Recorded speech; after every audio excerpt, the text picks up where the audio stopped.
So ayun, magandang hapon mga master. Andito tayo sa fishing spot na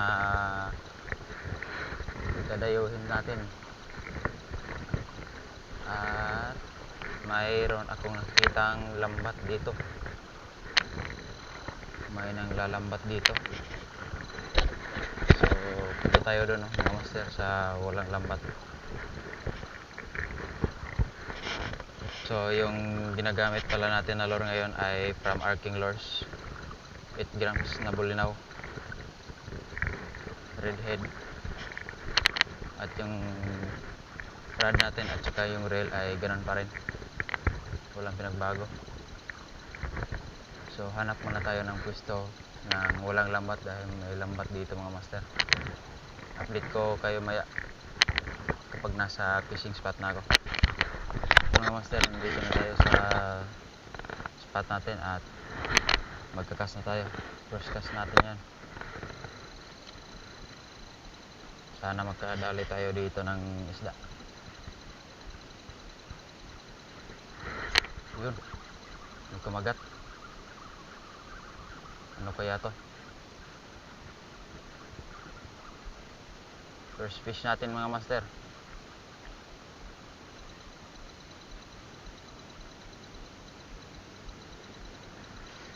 Ayun, pusit. Rare catch mga master, pusit. Ayun, ayun. Kaso maliit lang.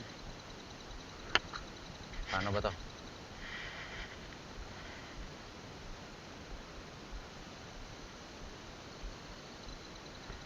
Ayun, may huli na tayo mga master. Unang huli, pusit agad.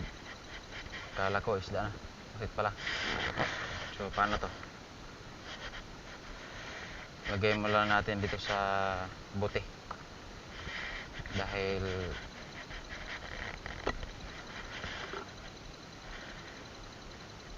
dyan ka muna. So ayan, catch mga master, pusit, positive. Kala ko kung ano na yung nag-strike, pusit lang pala, yun na logi. So ayan, first cast natin mga master, pusit agad. Pangalawang cast.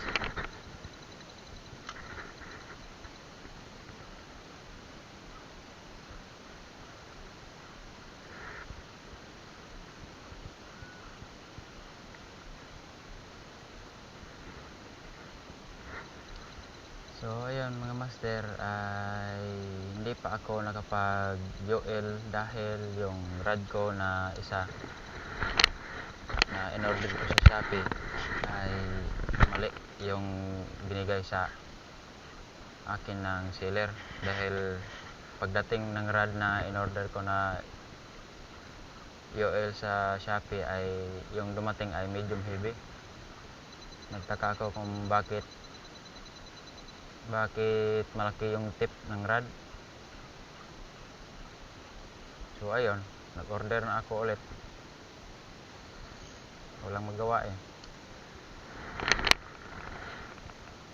Magagamit ko na naman din dyan kapag mag medium heavy ako na sit up. Line lang naman yan at reel yung kulang.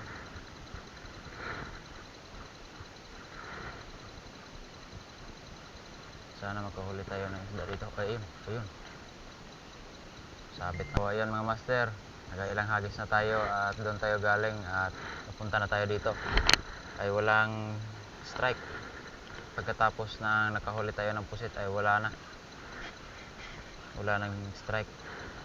So lalakarin lang natin to mga master hanggang makafish on tayo. Dahil maraming damo dito. Sabit-sabit yung lure.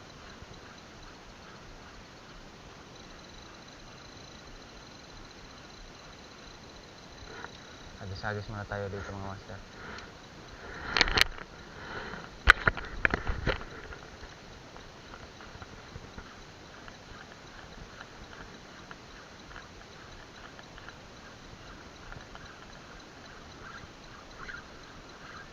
Grabe yung mga damo dito mga master.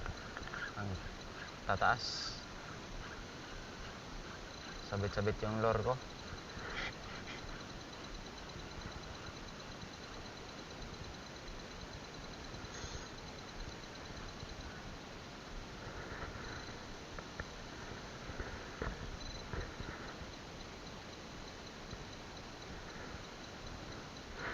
So punta tayo doon mga master. Lakad-lakad mga master. Update tayo ay wala pa ring huli. Walang nagpaparamdam na mga isda mga master. Iwan ko kung bakit wala. Hagis lang tayo ng hagis. Total maaga pa naman. Mabahaba pa yung oras mga master.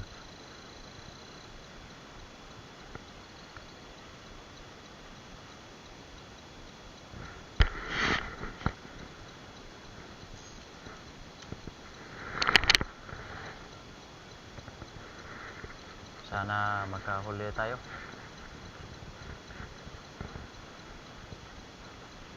Maganda yung spot dito mga master, kaso maraming mga damo. Halos di makita yung aapakan mo.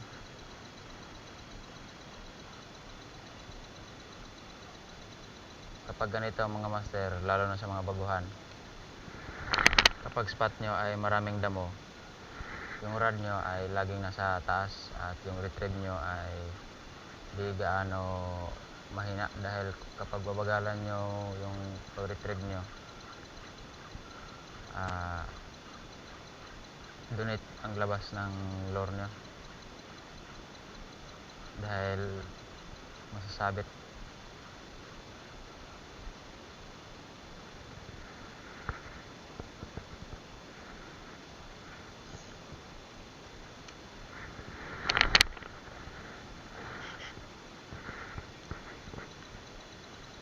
Malaki yung hibasan ngayon mga master. Mataas-taas yung hibasan ngayon.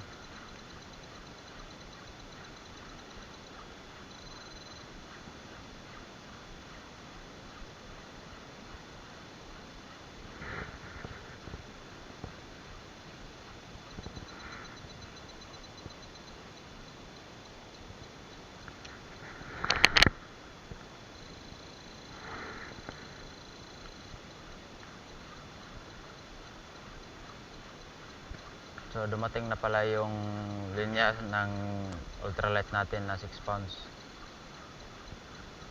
Yung rod na lang talaga yung kulang. Ang reel ko ay Sugalyang 1000 series at yung rod na parating pa lang ay ganun din yung brand Sugalyang ultralight. Grabe yung mga banak dito, ang rami, pero ayaw kakagat sa lure.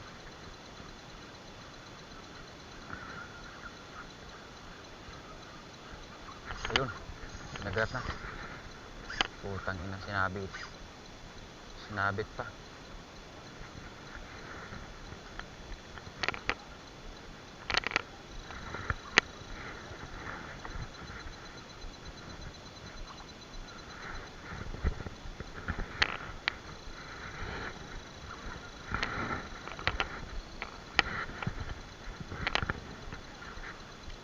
Sinabit tayo mga master. Puntahan natin.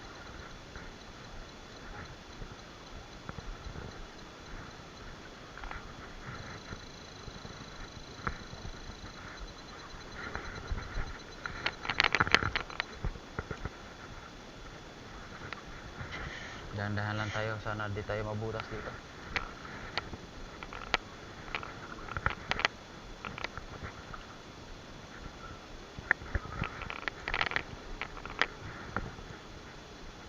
Bago-bago lang pala lang yung lure ko na ginagamit to from Arking Lures. Matagal na tong dumating pero ngayon ko lang nagamit.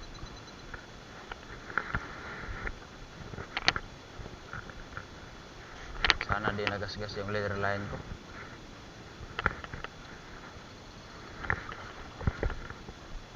Sinabit talaga.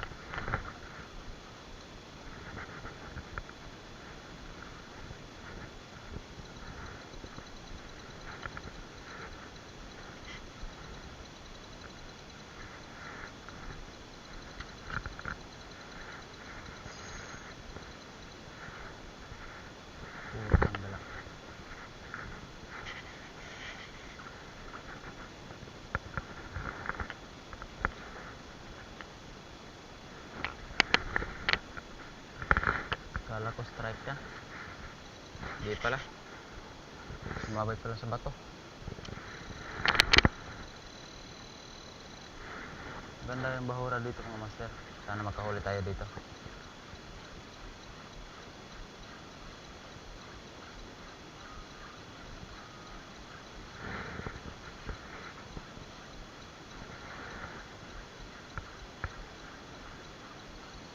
Sana walang sabit.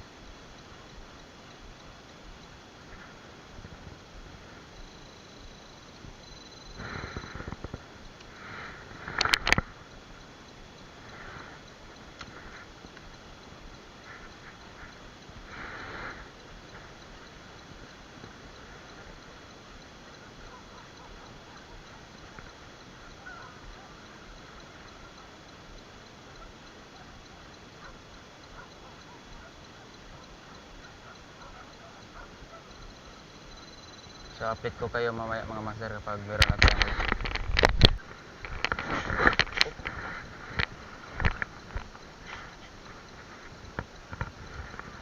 Tragis ang lalim pala.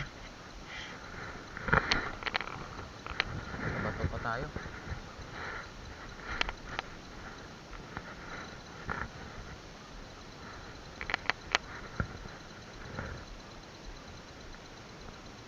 Ganda ng structures ng mga buhura dito mga master. Pero walang isda.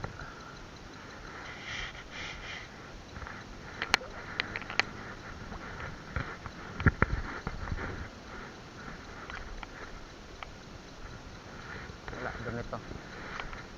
Pag ito hindi ko makuha, donate talaga to.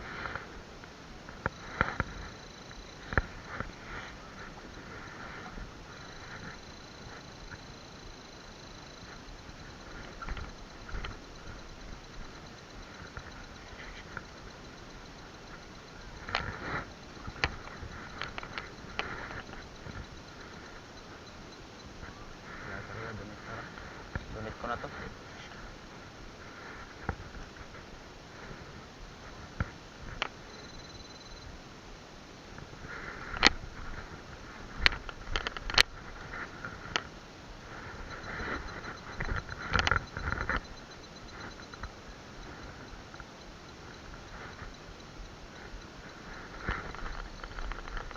May bato pala, kaya pala. Ano na to, donate na to mga master.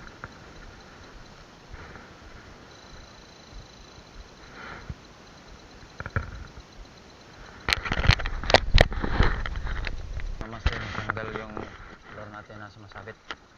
Kala ko madodonate na naman. Buti natanggal. So doon tayo kabila. Dahil mayroong mataas na structure. Kaya sumabit yung lure natin.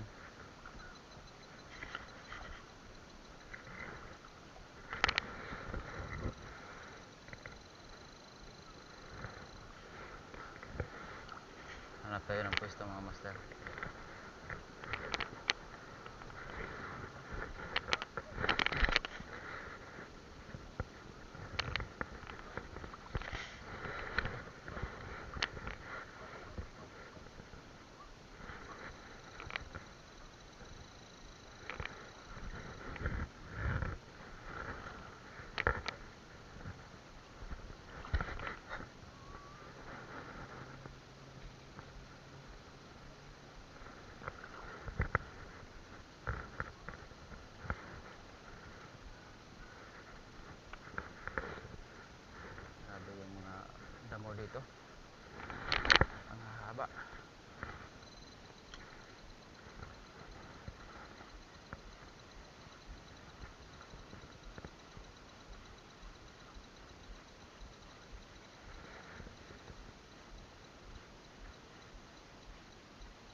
Sana makastrike tayo dito.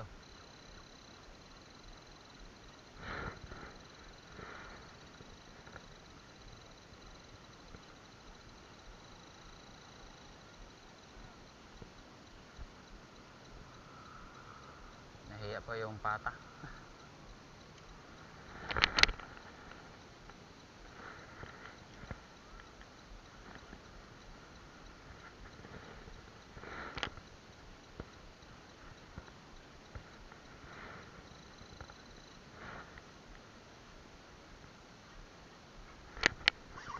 Sumapit na naman.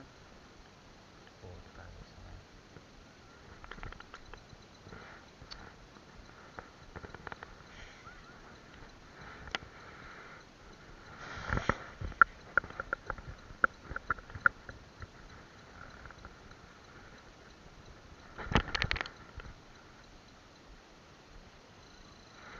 Ayun, donate na talaga mga master.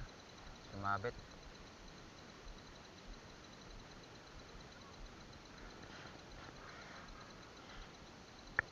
Gas na yung leader line nito.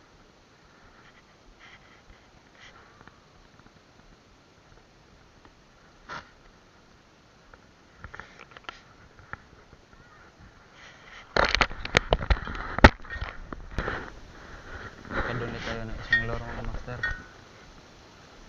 Pinotol ko na lang dahil ang tigas. Grabe yung structures dito. Ang tataas.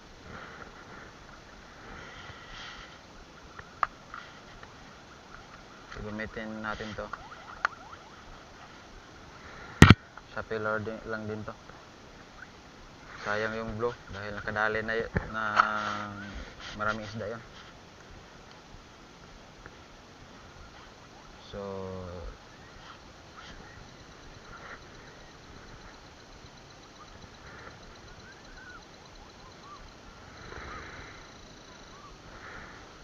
ilagay muna natin tong lure na tong mga master.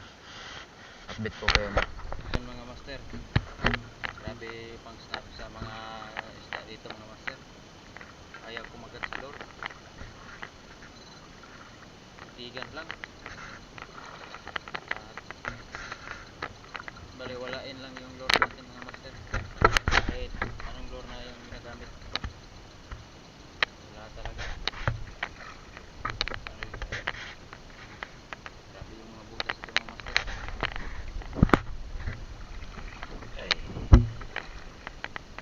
Update ko kayo mamaya mga master. So ayun mga master, uuwi na tayo. At yung huli natin ay isa lang pusit. Ito. Pinasok ko na dito.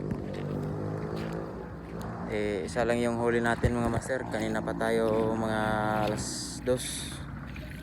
So salamat sa panonood nyo mga master. At sa susunod naman na video. At huwag kayong kalimutan mag-subscribe at mag-like sa YouTube channel ko. At paki-like and follow sa page ko na Corpus Fishing Adventure TV. So salamat mga kaibigan o mga master.